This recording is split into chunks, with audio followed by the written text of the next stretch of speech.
तू प्यार के भूला जा रानी, झूठों के हो जाए बदनामी।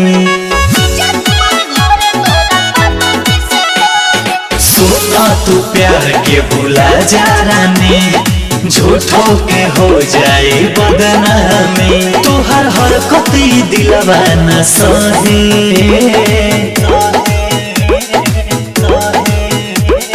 काहे ले लम्हा जाय रहू आरे छोड़े के जब रहे, जात बन घरे तोहरा पापा जी से कहे। काहे ले लम्हा जाय रहू छोड़े के जब रहे, जात बन घरे तोहरा पापा जी से कहे। हां ठीक है कहत रे।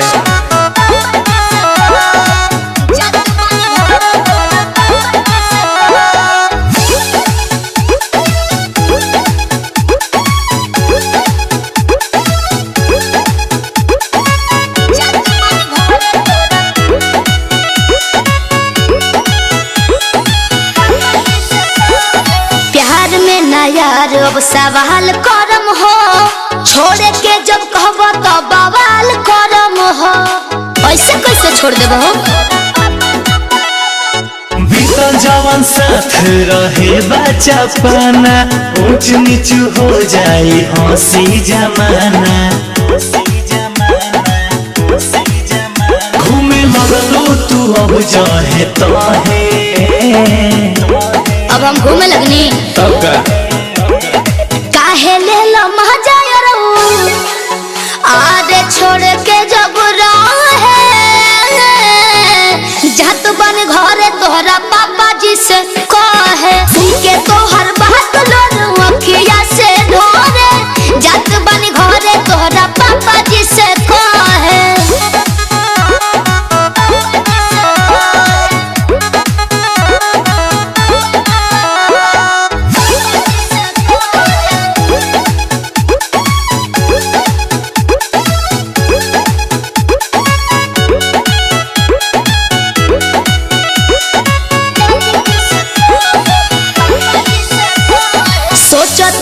जवन तवन कबो न होई, हमनी दुनू के बीच में आई न कोई।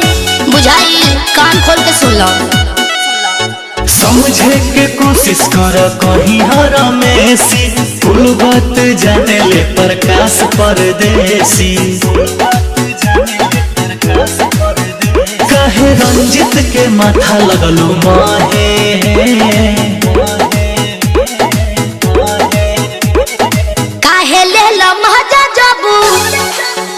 आरे छोड़े के रहे, जात बनी घरे तोरा डैडी जी से कहे। सुन के तोहर बात लोर अखिया से ढोरे, जात बनी घरे तोहरा पापा जी से कहे। घर से निकलवाइए देबे, साधारण मत बुझो।